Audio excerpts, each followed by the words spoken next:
good. So for this lecture, I wanted to kind of pivot a little bit from what the format has been up until now. It's a lecture that I have not had the opportunity to give before. We just couldn't fit it in the past, and so there's really not much of the microbiome stuff in the textbook. So this is just a lecture that I've put together this quarter, and I wanted to kind of provide it as a helpful example for you guys who will also be doing presentations on your proposal. Remember, at the end of the quarter, you'll give a 5 to 10 minute presentation on your proposal. And so um, maybe the way that I approached creating this slide deck, which was with, relatively limited time, and doing it within the constraints of the last couple weeks, what I'm hoping is that it can give you maybe some pointers. So what I did was I looked at just general reference sources. So Wikipedia, WebMD, those things are completely fine to get kind of an idea of what everything is that's surrounding your particular topic. And then from there, what you want to do, you get the basics, and then you want to get more granular and go into what the research has to say. Okay. So we'll see how this goes. I think the microbiome is absolutely fascinating, such an important part of our physiology. And so I feel like it needs to have some emphasis. So let's dive in. It should be shorter. I don't think we'll have the whole hour and a half today. So you guys will get out a little bit early, can work on your proposals, or if you're done, just, enjoy the weekend. All right.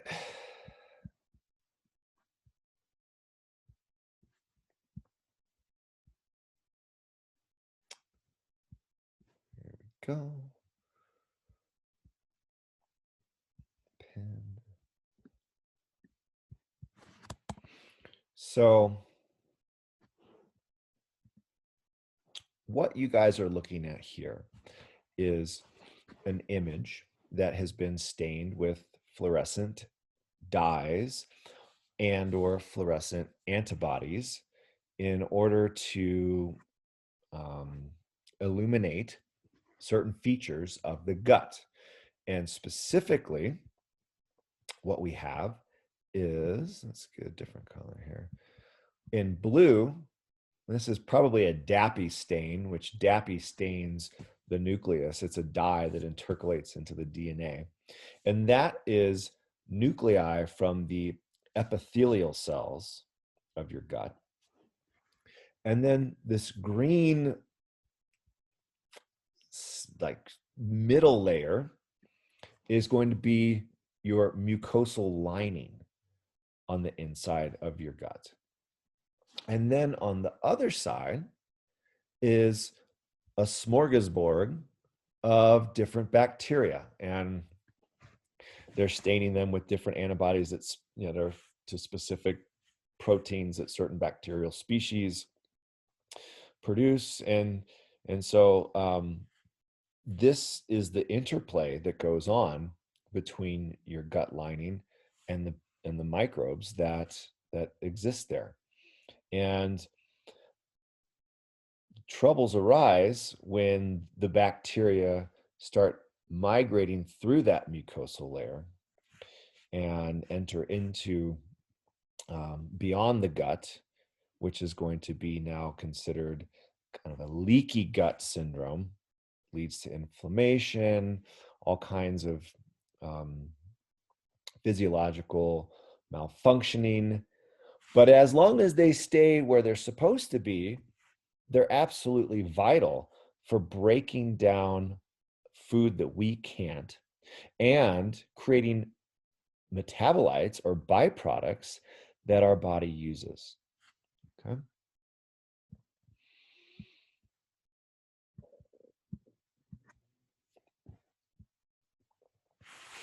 Mostly the germs in our gut microbiome are helpful. And interestingly, there are more bacterial cells that make up your microbiome than there are your cells. And for the longest time, this was there was this idea that there was a 10-to-1 ratio. So there were 10 times as many bacterial cells on and in your body than there were your actual human cells. And I used to, when I was in grad school, there was a very prominent scientist who was in the microbiology department. He would always tout this number, 10-to-1. And that was extrapolated using some very non-scientific techniques. And so what we've found more recently, and by recently, I mean the last really 5 years or less, that it's not 10-to-1, but it is more than 1-to-1.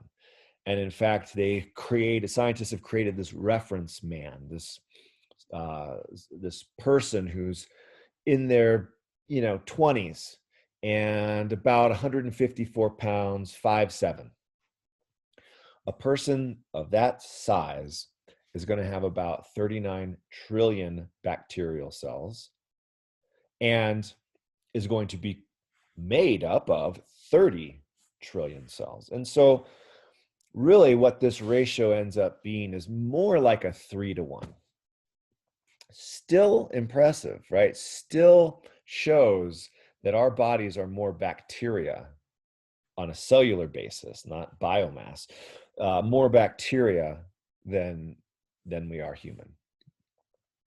And so, like I said, not only do these good bacteria help us digest our food, but they create and secrete things that are communicating throughout our body. And we'll go into that later on in this slide deck, but they have effects on your immune system.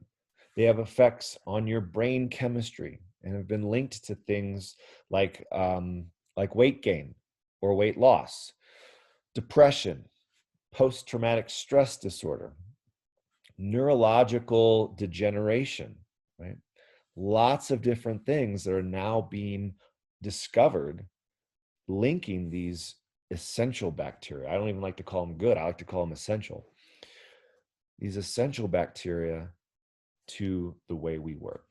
And a lot of that is because we have co-evolved, right? Bacteria has been around way before we have, way before our ancestors have, way before mammals have, right? And so the whole entire existence of human evolution has been with the presence of bugs. And it's been that back and forth host microbe interactions that have led to certain changes for pathogenic bacteria and certain co-opting or commensal relationships, again, for these good ones. We have bacteria all over us, right? All over our skin. And they have good roles on the outside of our body. They're protective. There has been some evidence to suggest that the bacteria on your skin will make you more or less delectable to mosquitoes. And that's why some people tend to get bitten more than others. Not a whole lot of rigorous science on that, but there is some findings to suggest that. But really, it's our digestive tract that is the primary home to the vast majority of the microbes that live with us. Okay, and not only do they help us physiologically and help us from a nutritional aspect, but they also provide a barrier to pathogenic bacteria that also want to live in our guts. Bacteria that are similar and are able to exist in a similar environment, but can't because those areas are already taken up by the good bacteria, all right? So it's a real estate thing. The bad bacteria have no place to adhere and set up and establish their population. And so they just pass through us. And so there's this homeostasis that's provided between us as hosts and the good bacteria, and then limiting the bad bacteria. Now, of course, when you have a very high antibiotic dose that wipes that out, or you have a very poor diet that is feeding insufficiently to the good bacteria and potentially giving nutrients that are taken by more of the pathogenic bacteria, then you get out of that balance.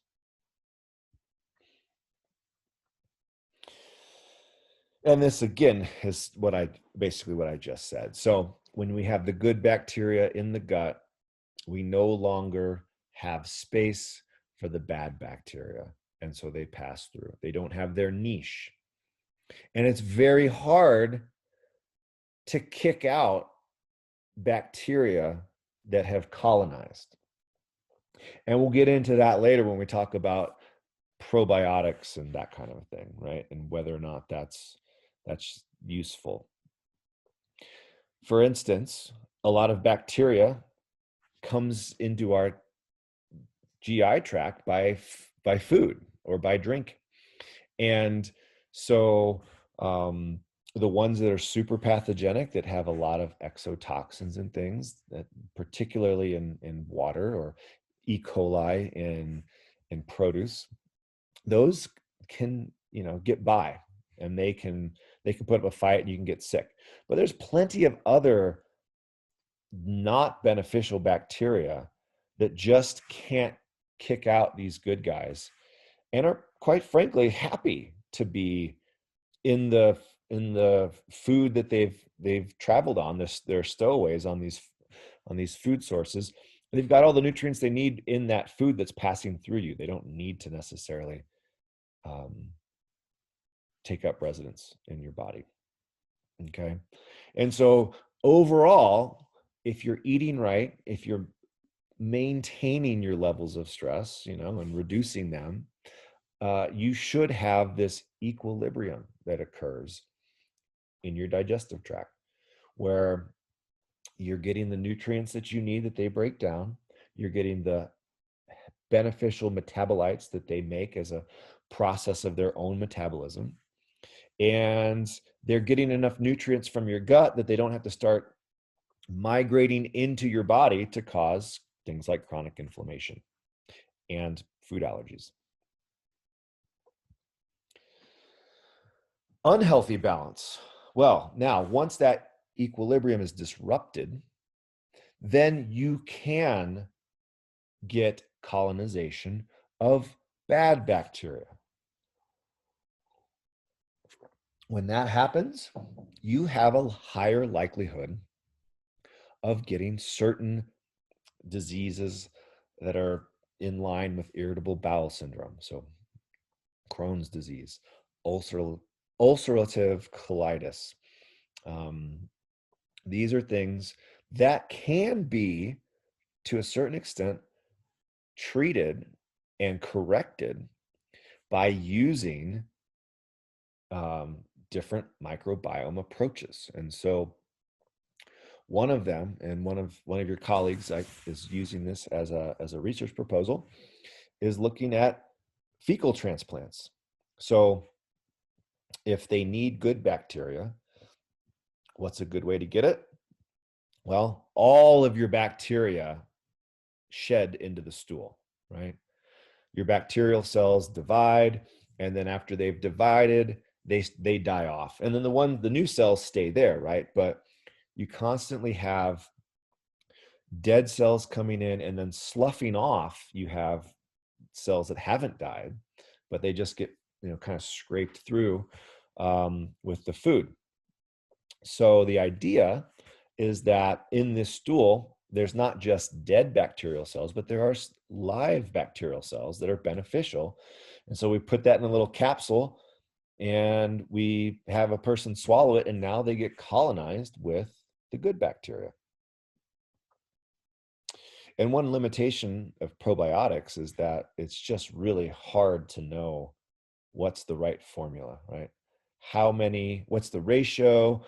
What kind of representation do we need?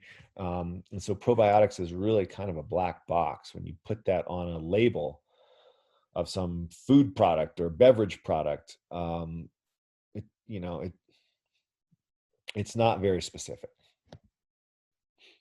Oops. Okay.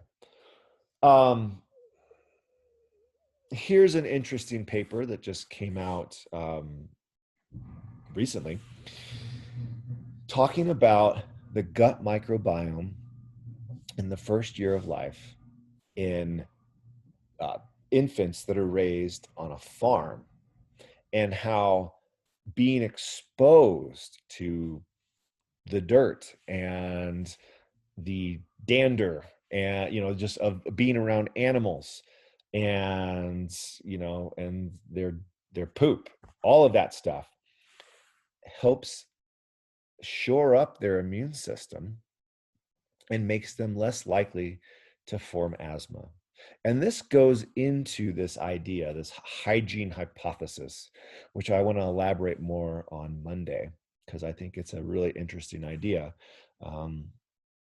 Really still in its infancy in terms of scientific evidence, but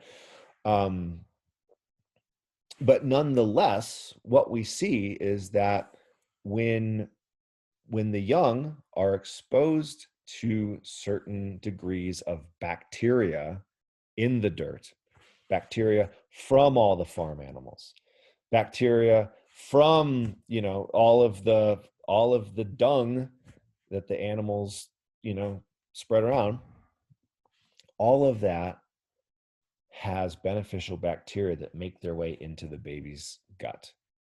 And then as a result, they don't have things like asthma. So that was an interesting paper. And also demonstrating that that there's a link between the gut and the lungs, right? So asthma is the lungs, but we're talking about a contribution to the overall functioning of the lungs via the gut. They're, you know, so interesting. Now, how do we, when we're talking about good bacteria and a strong microbiome and how that relates to health, what are some of the things that can be negative aspects of having a not great gut microbiome? Certainly, there are things like a predisposition to heart disease, and that can be through the processing or not processing of cholesterol. Red meat, eggs, they have certain types of bacteria specific to them that can cause the liver to create this thing called trimethylamine N oxide. Okay. And so this molecule has been associated with buildup of cholesterol in the blood vessels. Okay. So it may not be so much that eating eggs is leading to higher cholesterol. And I feel like that link comes and goes, you know, with popularity. It's like a fad one day, and next it's not a big deal. But this shows that maybe it's the components of the eggs, the bacteria that come along with the egg, that is actually contributing to cholesterol buildup. And, you know, interestingly, here in the US, eggs aren't, I mean, they're rinsed, but they're not decontaminated, which is why we refrigerate them to be a form of microbiostasis. Whereas I think in Europe, or at least in places in Europe, they don't refrigerate their eggs because they, in the process, in that egg farm, they wash the outside of the egg really well with soap and water. So I can confirm, after having lived in Germany, quite a few countries like France, Germany don't refrigerate their eggs. Great. Thanks, Hava. Yeah, I appreciate. Yeah, so there you go. Germany, France, and that's because it's just really because they wash off. So our eggs, we don't. And I don't know if it's the bacteria on the outside of the shell or what. I would think that's maybe what it is that's associated with this TMAO.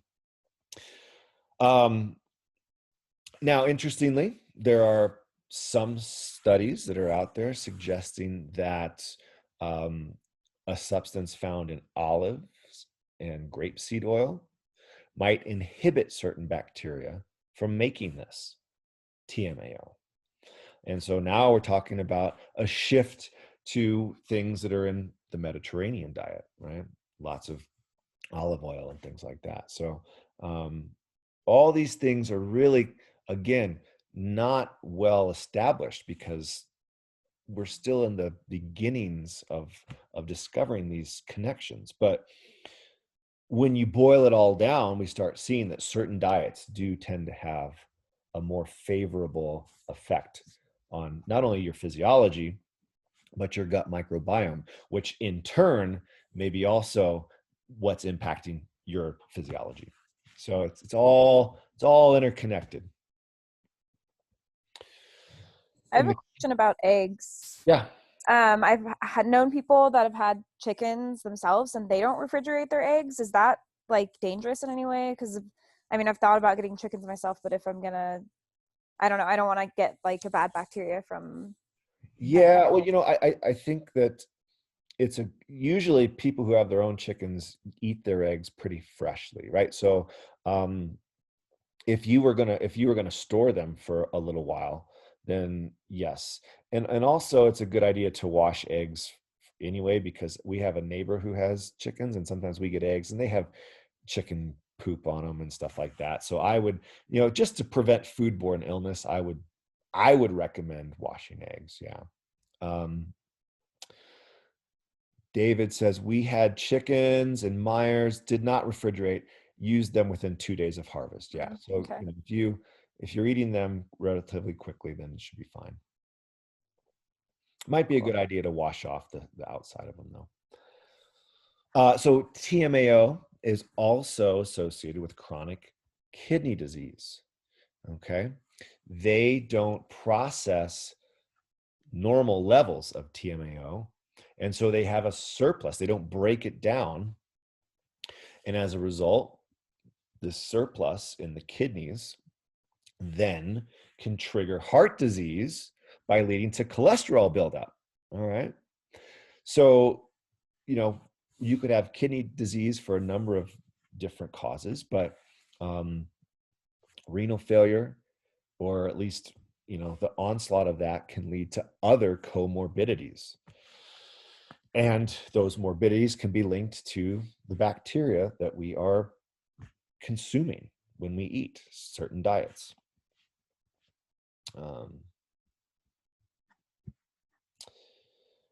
The brain. So there's lots of really interesting things about the connection between the gut microbiome and the brain. And that, our brain, that's the central mainframe that is communicating with all the rest of our extremities and our core. But it's highly possible that these gut microbes are, communicating back to the brain in the form of things that they produce, their metabolites, their byproducts. And this has a profound effect on the way that we potentially process things. Sights and sounds maybe, but certainly flavors and textures. And when there is an imbalance in these healthy microbes, it's possible that this has a role in things like being on the autistic spectrum or having high levels of anxiety and depression, post-traumatic stress, chronic pain. Okay. It's not like these things are necessarily the underlying mechanism that's causing these things, but they're certainly not helping people afflicted with these things process it in a healthy way to move, hopefully move beyond it, or at least, you know, be able to minimize it to some extent. And so they've done studies where they've looked at um, at veterans and those that had PTSD, and they looked at their gut microbiome, and you know, there were signatures that were there that were suggesting, again, not that you can blame it all on the gut microbes, but that having a certain repertoire of gut microbes is going to predispose you to some of these different neurological things, right?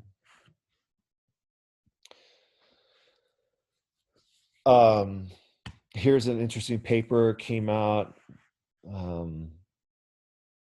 earlier this year showing that the gut microorganisms can lead to spinal cord inflammation.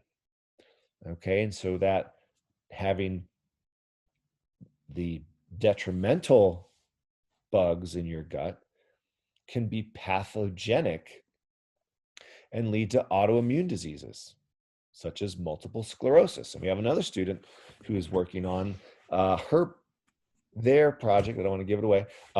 Their project already did, too late, which is looking at the role of the gut microbiome and the development of multiple sclerosis. So in a lot of this, so for instance, this paper in particular was looking at how the gut microbes are activating certain T cells. Okay, and so these are specific T cells for myelin oligodendrocyte glycoproteins, which are expressed on these neural cells that get attacked in multiple sclerosis, right? It's an autoimmune disorder. And so it's thought that in this paper, they implicated a certain number of bugs that were activating these T cells. And then once those T cells are active, they don't know how to deactivate. And so they start finding their target, and then you have this disease manifest.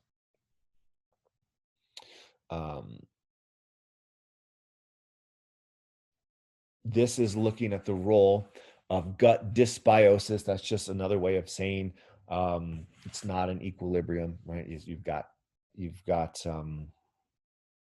the bad germs in your gut, or not enough of the good ones.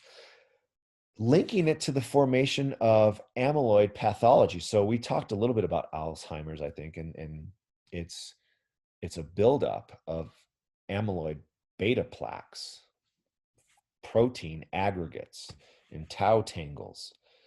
I think we were talking about prions, we mentioned it, right? And so it's been associated with this CEBP beta, which is a promoter, and now implicated with the formation of neurodegenerative disease.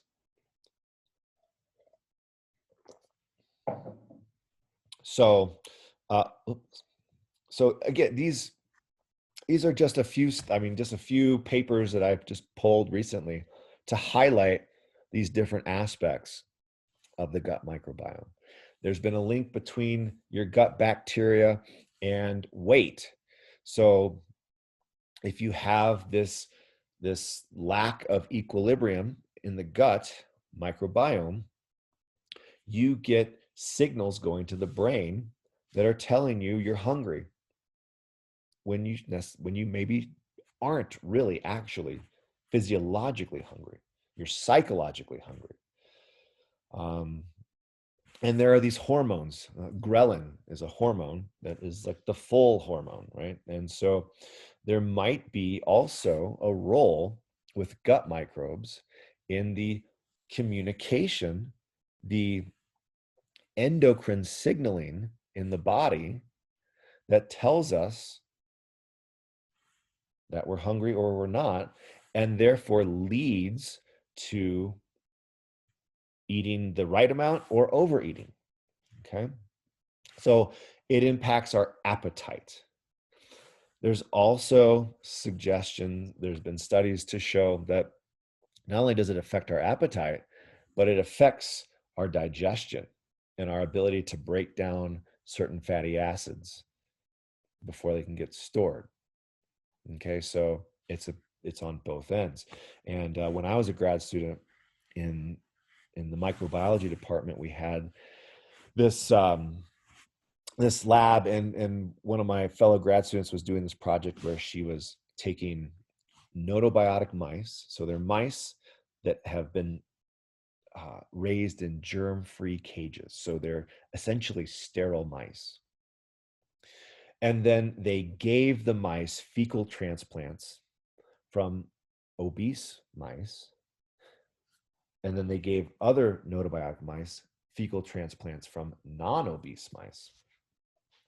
And then they tweaked the diet. You know, they gave them both high-fat diets, or they gave them both regular diets. And basically what they were able to demonstrate is that the fecal transplant from the obese mouse drove obesity into the notobiotic mouse that wasn't coming from the mouse that wasn't obese. So that suggests pretty concretely that these gut microbes are signaling to us when to eat, how much to eat.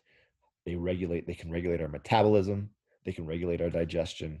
And so all of these things put together manifests in weight gain. Okay, any questions on that stuff? That's the kind of a brief overview on the physiological impacts of the gut microbiome. Any thoughts or comments or questions on that part?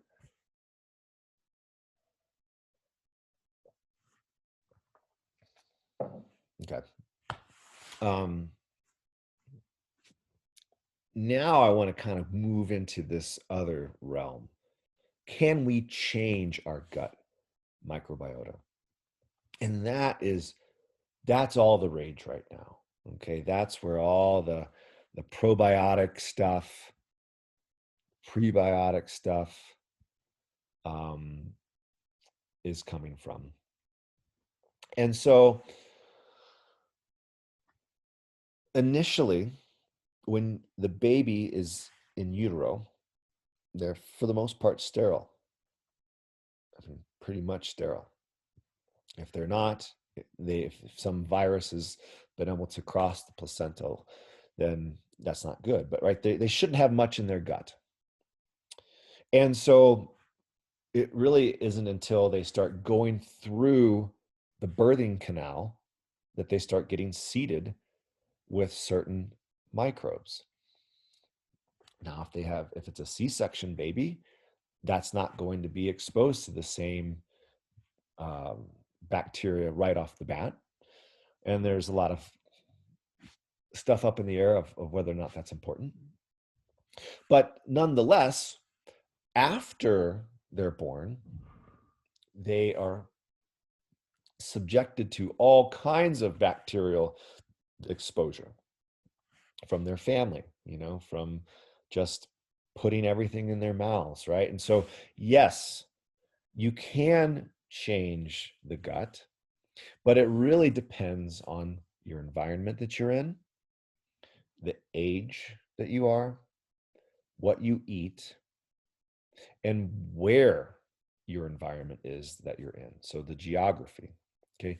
These things can change your gut microbes. But it's a little bit more complicated than that, all right? And so we'll get into that. Probiotics. So I forgot to grab it, but I was at the store and I found some probiotic peppermint tea, and I bought some, not because it was probiotic, but just because I like peppermint tea, and I wanted to show you guys, because the idea of probiotics in tea is just mind-boggling to me, because what do you put tea in? You put tea in boiling or near boiling water. And what is tea? It's dried leaves, right? So what you're doing to those probiotics is that you're desiccating them, right? You're drying them up.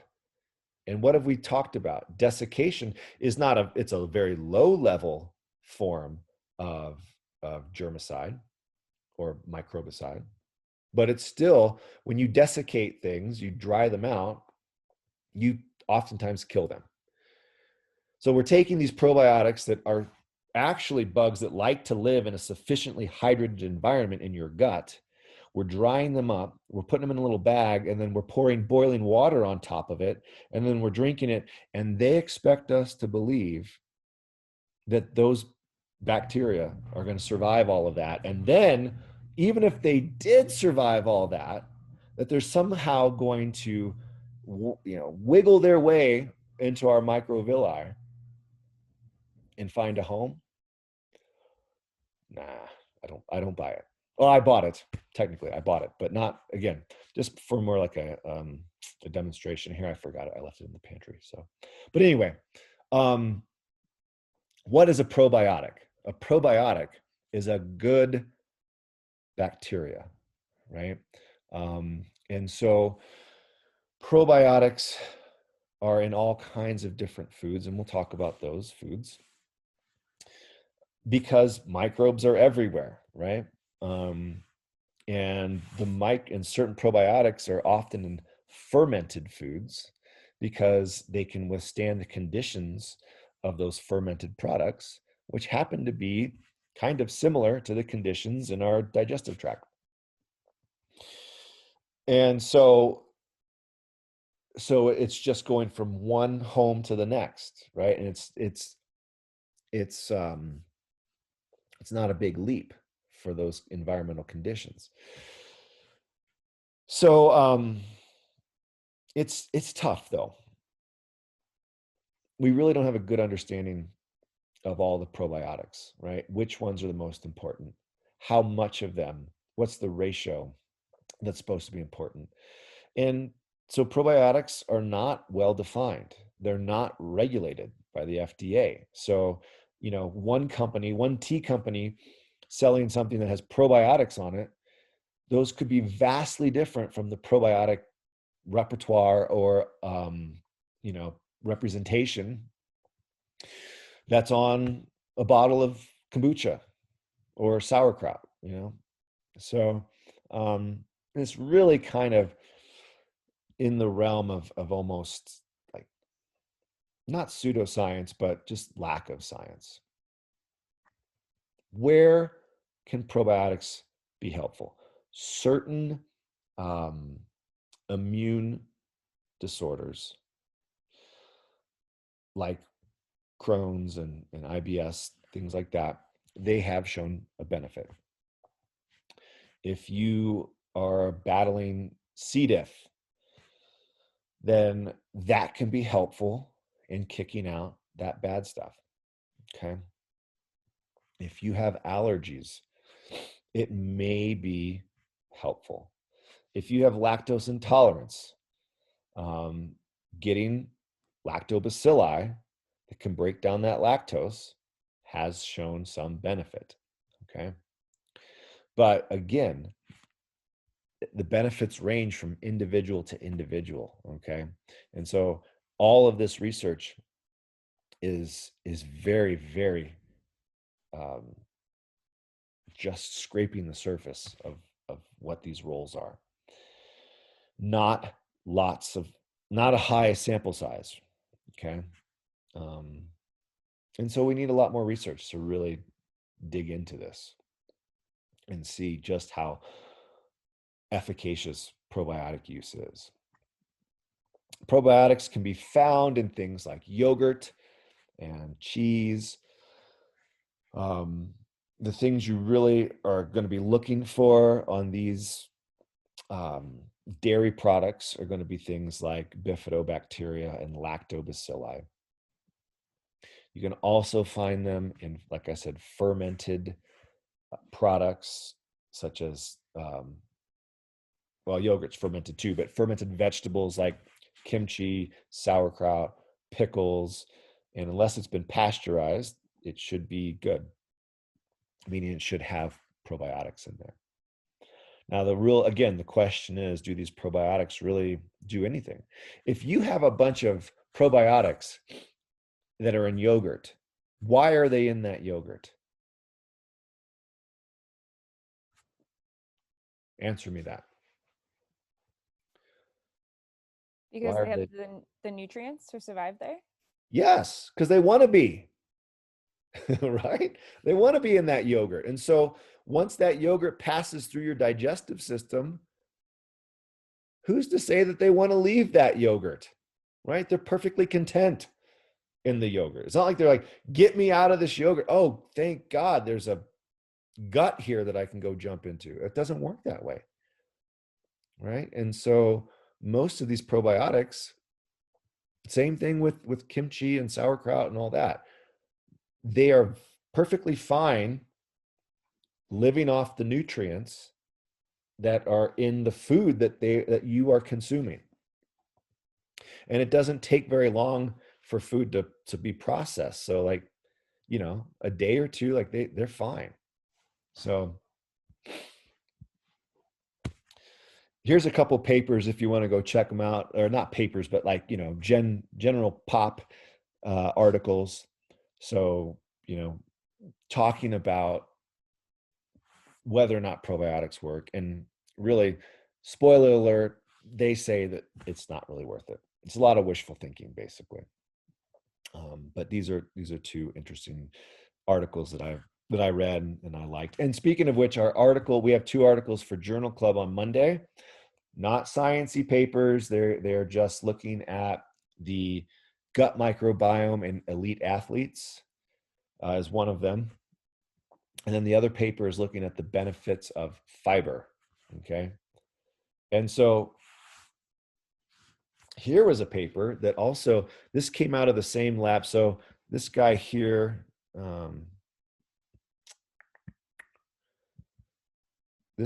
Jeffrey Gordon, he's one of the pioneers of microbiome research. And he's still in the department where I went to grad school, and did all these really cool papers. And so he was the one whose grad students did the fecal transplant in nonobiotic mice to drive obesity or not. Another project of a grad student that was during my time there, and I remember she'd give these talks, and I was just kind of jealous because I wanted to do microbiome stuff. But anyway, she was looking at monozygotic twins, so identical twins. They did some mouse stuff too, but human trials with twins. And they gave one twin yogurt, I think it was Activia, and the other one didn't get yogurt. And over a 4-month period, they took fecal samples and they looked at the microbiome. And what they concluded was that the microbial communities didn't change by consuming yogurt. There was no difference in the twin that was genetically identical, right? And I'm assuming that they kind of tried to give them a similar diet overall besides the yogurt, that it didn't do anything, right? And so eat yogurt because you like it and because it has calcium and protein and stuff like that. But if you really are consuming it just because it's touting these probiotics, maybe consider something else. Maybe consider eating fiber. And I want to so I want to say for one that I am not a nutritionist. I'm not a physician. So all of this stuff, I'm not trying to give you medical advice. I'm not trying to suggest that you should eat this or that. Merely, I'm trying to just show you where there's strong scientific evidence and where there isn't strong scientific evidence. Okay. And you decide from there. But fiber, that has been shown to be profoundly important to shaping the microbiome, okay? And because there are certain good, or as I like to say, essential bacteria that need fiber. And when they don't get it, they die off or they start migrating internally, causing something called leaky gut. And then they're not supposed to be now these bacteria, it's all fine if they're in your gut, right? But most of your body is supposed to be sterile, like we talked about.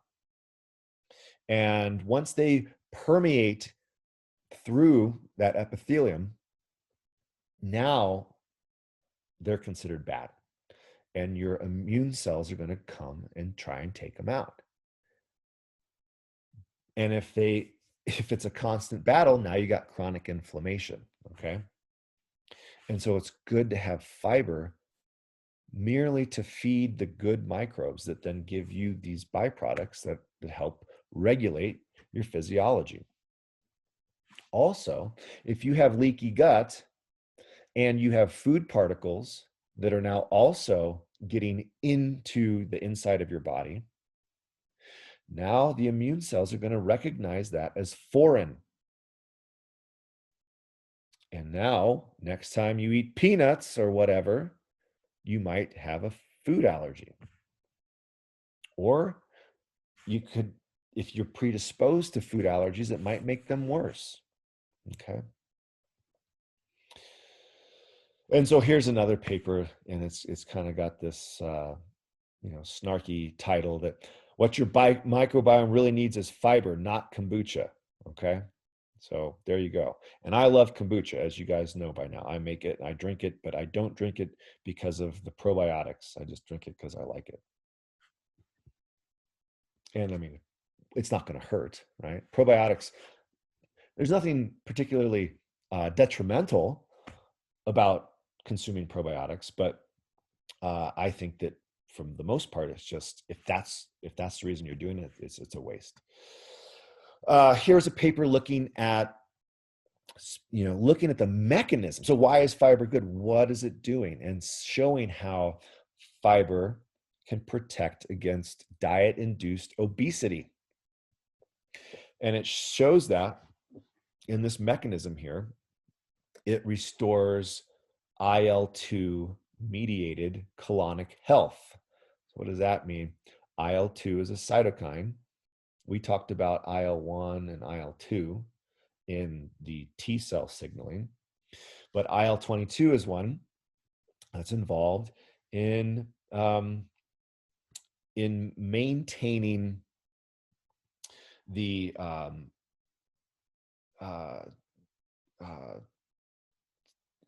so what it does is it prevents chronic inflammation, okay, by essentially decreasing the ability of adipose to become inflamed, okay? Adipose is it's fat cells.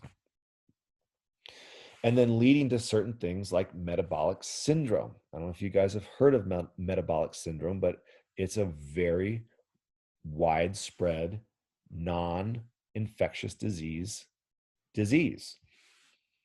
And it leads to things like type 2 diabetes, to chronic heart disease, to obesity, okay? And so by eating high fiber diets, you don't get these bacteria trying to migrate into the intestinal or the colonic, the gut, wherever they are in the digestive tract, that epithelium, and then leading to the increase in certain inflammatory markers, okay? So another interesting paper. This is actually from the paper one of the papers you're gonna read for Journal Club on Monday. This is looking at the microbiomes of high performance athletes. And so you may know some of these. Alex Honnold, the rock climber, Emily Harrington and Adrian Bollinger. Those guys are actually Tahoe folks. They're rock climbers as well. Rob Krar, I don't know him. Amelia Boone, she does all these Spartan and Tough Mudder races and competes with those. Cody Townsend, also, I believe, a Tahoe local. And then Fergal Smith. I don't know Fergal, or I don't know any of these guys, but I'm not aware of her. And so this is looking at, so these colors, these barcodes are not barcodes, but these color-coded bars are just showing different representations of bacterial species or genera or families. And so these are the colors they are. So red is Bacteroides, blue is Prevotella, and so on and so forth.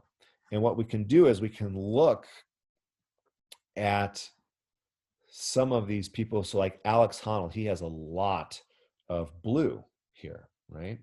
The majority of the bacterial composition is blue. And what's blue? Blue is Prevotella. High levels are associated with vegetarian diets. Sure enough, Alex Honnold is a vegetarian, and I think a vegan a lot too. And so that makes sense, right? And you can see how a diet will impact the microbiome. Wow. Alex was Hava's classmate. That's pretty cool. I saw him at Blue Granite last year. That was a while ago, because he has a house here in Tahoe, in South Lake. And he was there, and he was belaying a bunch of children. And so I didn't want to bug him, while he was belaying kids. And then I wanted to take a picture, but then I didn't want anyone to see me and feel like I was a stalker. So I chickened out. I didn't say hello. I didn't take a picture. I just, keep it in my memory. But anyway, so this shows that probiotics doesn't really seem to change your microbiome, but the diet that you eat over the long run can. Okay. And so here's another interesting project. It's the American Gut Consortium, and they actually, right now, I think they've, like many biotech companies and startups, they have shifted to COVID. But before that, they were taking samples, fecal samples, and the citizen science behind this comes from, like, you send them a fecal sample and they do a metagenomic analysis and tell you what your gut microbiome is made of. And then they use that kind of like, 23andMe and these ancestry.com companies, they mine that data and extrapolate certain links genetically to disease and whatnot. They are mining your microbiome data and showing how things can differ with different parameters, like diet. If you have a high vegetable diet, diverse vegetable diet. So in this particular, let's see. So they were looking at, this is just looking at geography. So comparing industrialized populations to hunter-gatherer populations or remote farmer populations. And what we can see is that there are certain bacteria that are skewed to the hunter-gatherer side and the remote farmer side and then there's also bacteria that are skewed in the industrialized, right? In both data sets here. Maybe I'll draw, that might be easier, right? So if we look here, all of these are much more represented in hunter-gatherer. It doesn't mean they're absent from the industrialized, but if you compare them, They're going to be more represented on this side. And then like also you have all these guys here, and it's reflected over on the other data set as well. And look, so we have things like Prevotella, which we showed was in a vegetarian diet. And it's, if you're a hunter-gatherer, you're probably going to be eating a lot more vegetables. If you're a farmer, you're probably going to be eating a lot more vegetables than someone who has other options, right? And so your diet, again, does shape your microbiome.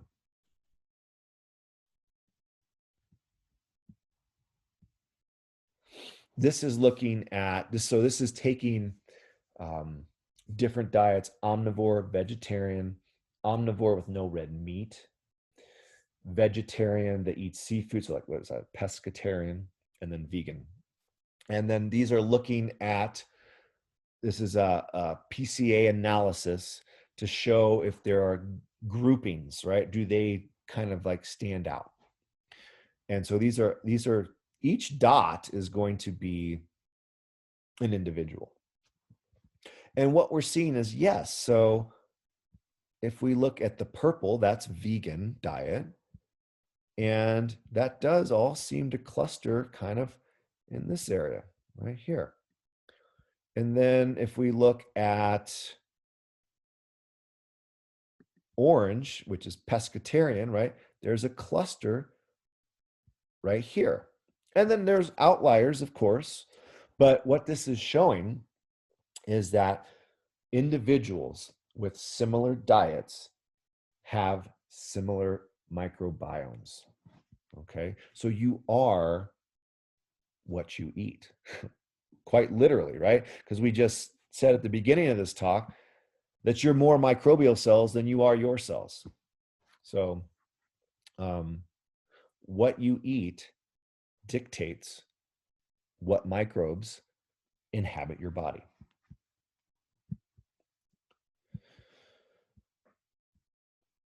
And this comes into now prebiotics, okay? I think prebiotics are much more effective than probiotics. And I think that because that's where the science is, okay? Prebiotics are food sources for the good bacteria, right? These can be from things like bananas and onions and garlic and leeks and asparagus and artichokes and soybeans, and all of these things have some degree of fiber, right? So again, fiber is important. But I think that this is the kind of stuff that needs to be focused on more than trying to get a quick fix of probiotics in your cup of tea, right? It's a lot easier to just think that you're drinking a cup of tea and that's giving you everything you need, or you're eating a yogurt and you're good to go.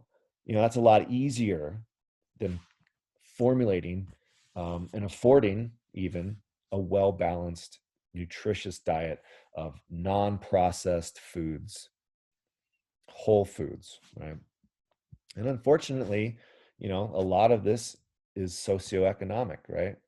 If you can't afford this stuff, all you can afford is McDonald's, which is quite frankly a lot cheaper, then that's what you're probably going to eat. And that's going to affect your microbiome and dictate your microbiome in a different way. And that way is going to be leading to certain physiological abnormalities. In addition to the food wreaking its own havoc on your body, now it's shaping the microbes that will also wreak havoc. So it's a double assault.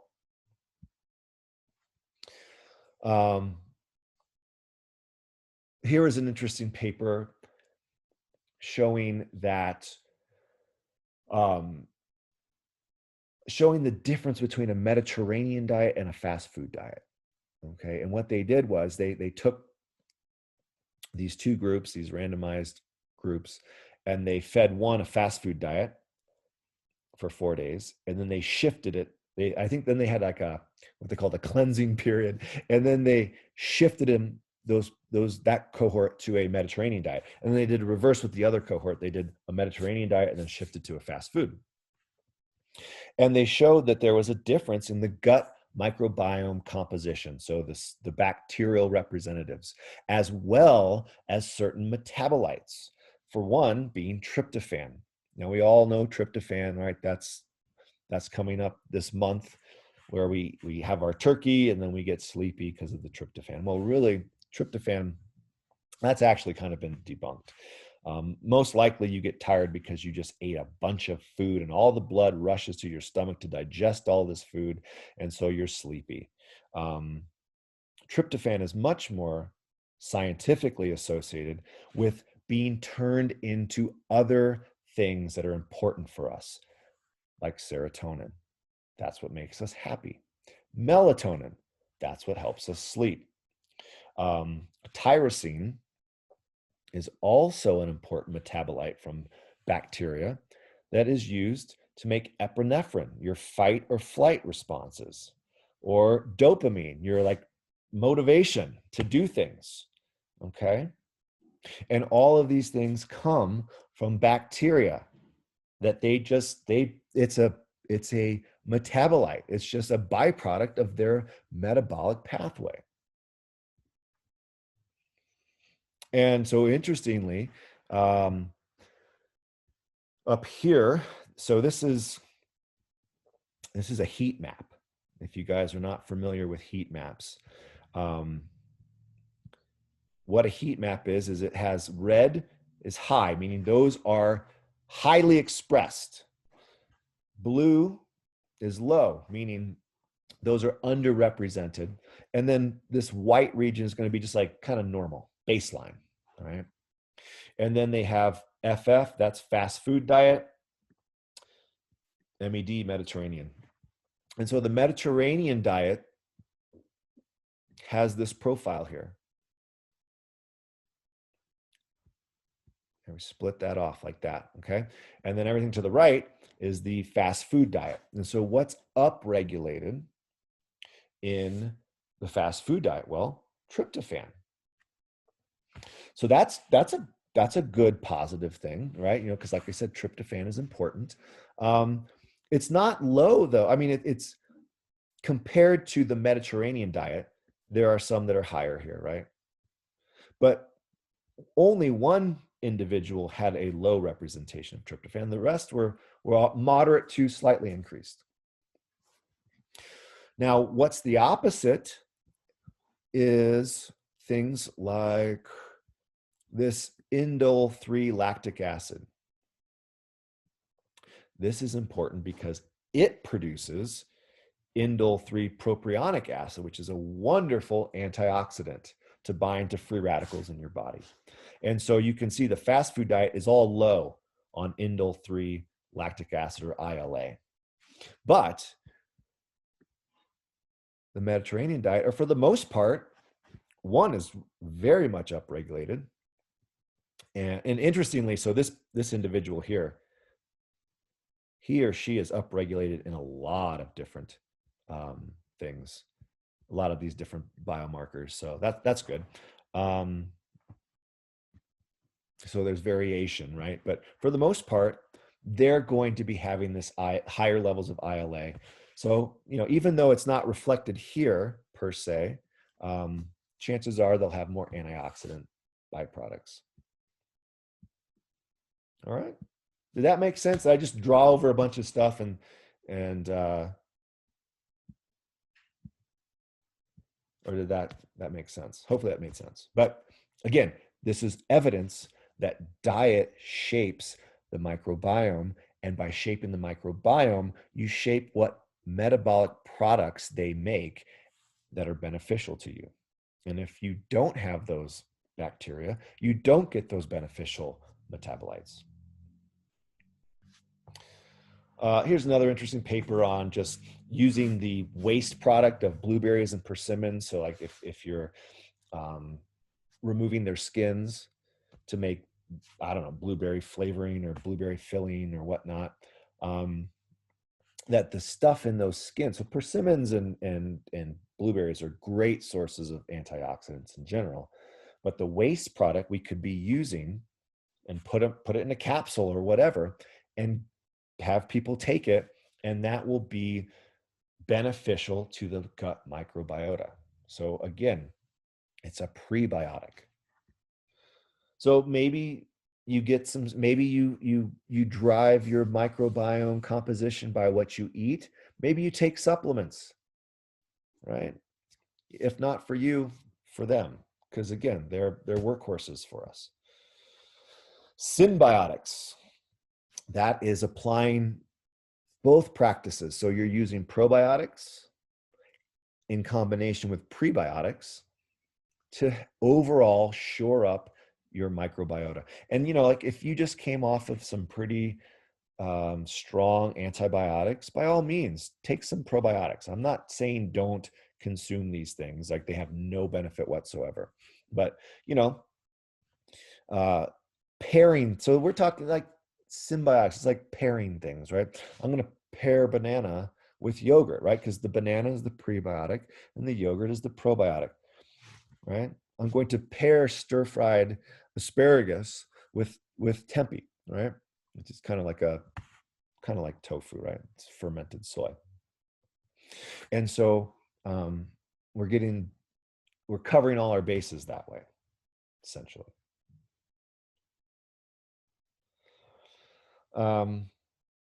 So again, fecal transplants have been shown to be effective in C. diff and ulcerative colitis.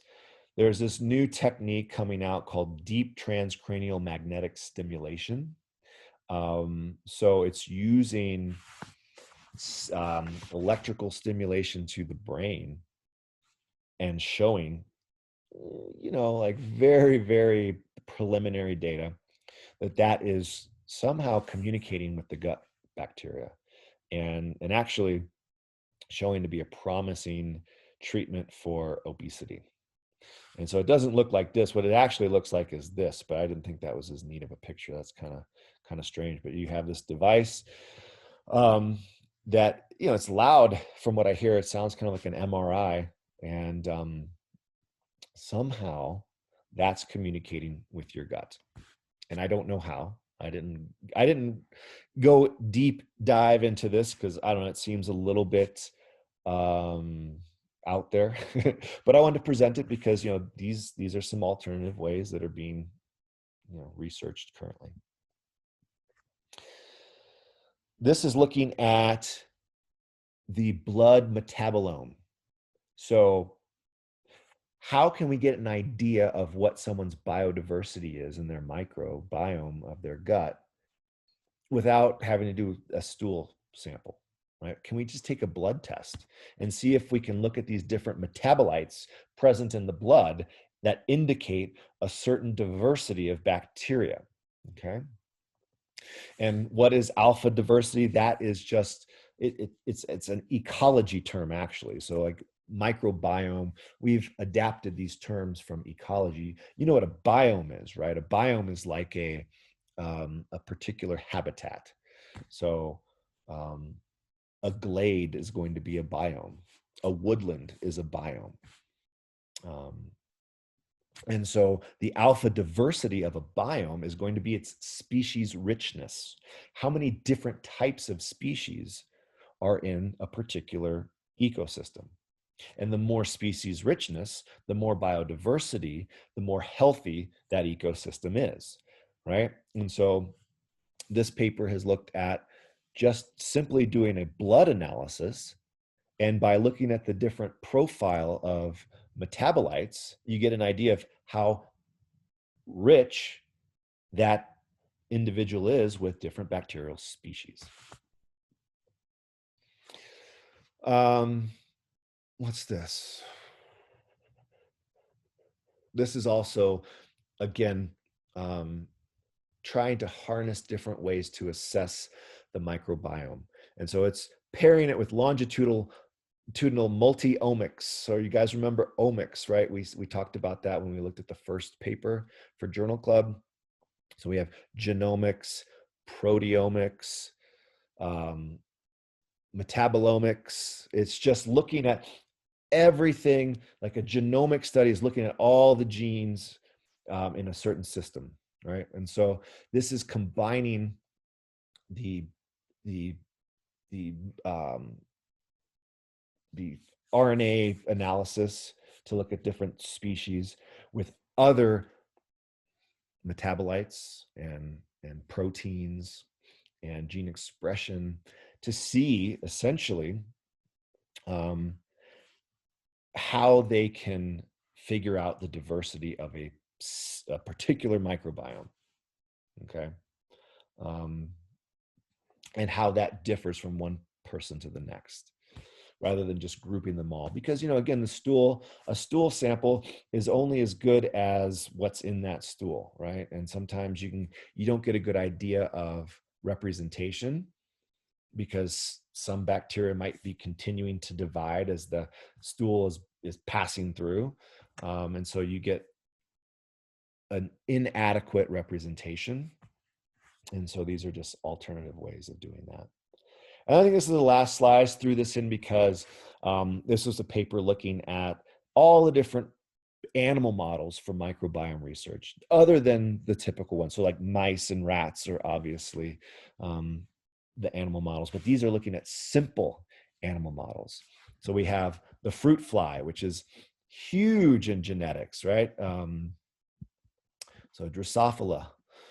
And then we have zebrafish, which is also, I did a rotation in the lab that had zebrafish. They were really cool. We were looking at collagen formation.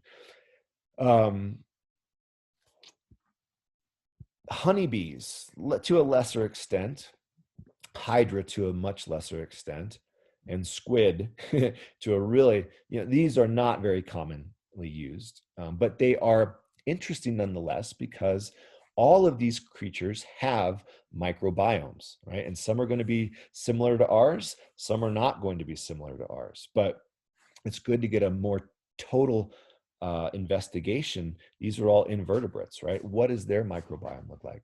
And then, of course, C. elegans, because that's what I studied viruses in C. elegans, which is a nematode. And so they're dear and near to my heart. And so, again, if you guys are still trying to shore up some of your experiments, then, I don't know, maybe you want to take it to one of these more simple models, into the good old humble C. elegans. Okay. Here's some, I think these may not be all the papers, but these are some of the papers that I highlighted in this talk. And so feel free to go to those as needed or as desired, and really dig into the paper if you want to get more insight to that. Okay. Any questions?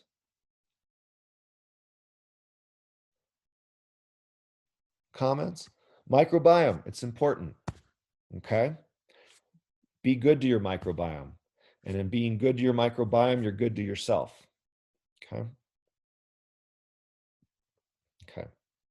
Well, that was a little bit of a detour from our typical style. And so, again, when you guys have your presentation, I'm not saying do it like this, but I'm saying, try and at least maybe incorporate some of these elements, right? Give a broad overview and then provide some papers that support your claims and are driving your motivations. And everyone have a good weekend. Hang in there. If I don't know if you're like me, but I have intermittent levels of high anxiety and stress with this election, and so I'm going to try to be as good to my gut as possible right now. I'm going to go eat a bunch of spinach or something. I don't know. Okay. All right. Let's wrap it up here. Have a great weekend if you can. And I'll see you Monday for our journal club. So be sure to read those papers, and we'll see you then.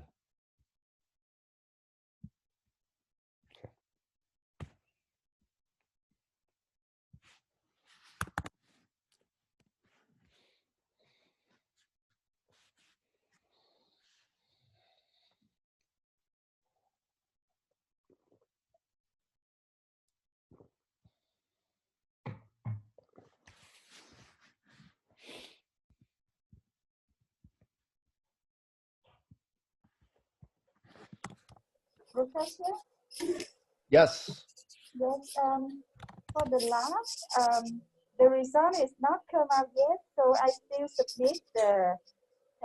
the lab, and Don't worry then about it. Yeah, no, don't submit the lab if you don't have your results. The deadline, I'm just going to take the deadline off or something because that's fine. We'll let it go and no biggie. I wait for my sample to grow. It doesn't grow a lot. So Okay. today, should I put another bacteria, the one is stronger, to make it grow more? Yeah, Or I you can try to inoculate it with something else that's maybe has some more germs on it. You want to swab your sink or something like that. Yeah. Cough on it a couple times. We just need to get some bacteria to grow on that plate. So for the question regarding to the poor culture, I couldn't answer for that with this one. So it's still okay if I skip that. What's the question? The question for like the poor culture, did I collect it? Did I achieve the pure culture after the first, the second, and the third drive? Like that. You know what? Answer whatever you can, and the stuff that you can't, just give an explanation why you can't answer that, and that's fine. Yeah. Okay. Thank you, Professor. Yeah. Hope you have a good weekend. Yes, thank you. You too. See you on Monday. Thank you, Professor. Okay. All right. Anything else, guys? Hey, Doc, quick, I guess it's more of like an FYI. I was down Wednesday at the allergy doc and had a candid conversation about my research proposal, and she blew it up. I felt like an elementary school student just getting schooled in a good way. Okay. So I kind of restructured it so that I'm not hitting both the humoral immune system and the mucosal immune system, and kind of isolating it just into the mucosal immune system. Okay. But what she did provide me is with this interesting paper that her colleague put out on, so you have the sublingual immune therapy, and then that same system is being used by, it's what do you call the smaller, like a pilot study of glycerin toothpaste that has a similar effect. So I'd like to go that route because it's using the same pathways, and I can still do like a side-by-side study rather than this huge thing that I'm not even ready for. You get into like the antigen processing and the presentation of each of those systems, and it's just like digging a huge hole. So I'm trying to pull it back to where it's a little bit more isolated. Yeah. If that's all right. Always better to keep it simple. So absolutely. You want to keep it focused. It's very easy to write these proposals and do all these different offshoots, right? Yeah. And then you get stuck in the weeds and it slows you down and you can't focus on anything, right? You're multitasking on these different branches of or different avenues that you want to investigate. So absolutely. Prune it down, keep it singular, cool, and then focus on that. Thank you. Yeah, and I'm glad that you're being proactive and talking with others about this. That's great. That's awesome. Have a great weekend. You too, Ryan. We'll see you. Yep. Okay. No, that's me. Okay, so guys, I think I'll end here and then we'll just get back on to kick off whoever is still here that's logged in, but they may not realize that we're done. Brandon, are you there? Or we can just see. Are you okay with talking about it now, or do you want me to end it and fire it back up? I'm fine. Don't care that much. So all good. Okay. So what do you guys want to talk about with your draft? Well, happy birthday. Yeah, happy birthday, Carl. Oh, thank you. 40. 40. God. You know, if I don't feel like 40 is that old for a human, but 40 is a lot of years. When I think about something like 40 years, that seems a lot. So I'm just balancing those two concepts right now. But yeah, we'll see. Maybe I'll get a birthday present with this election that I'm hoping for. You're not getting one from your wife. Right. Anyway, so proposal. What were you guys wanting to do about that?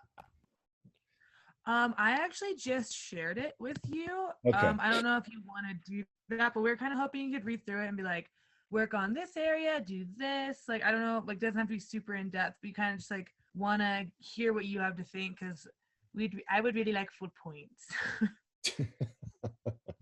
Okay. Where did you share it? Did you email it to me or? I shared it to your Google account. I see. Yep. Okay.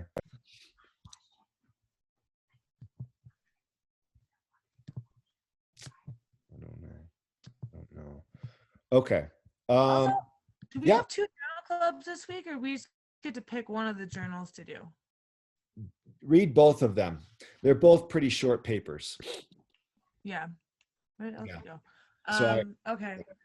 I was just wondering, because I have like, I'm just super loaded up with classes and stuff, and I have a quarter midterm because I have like 2 midterms from my other bio class, so that's why I was like, these papers, these are not they're not science papers. Okay. So okay.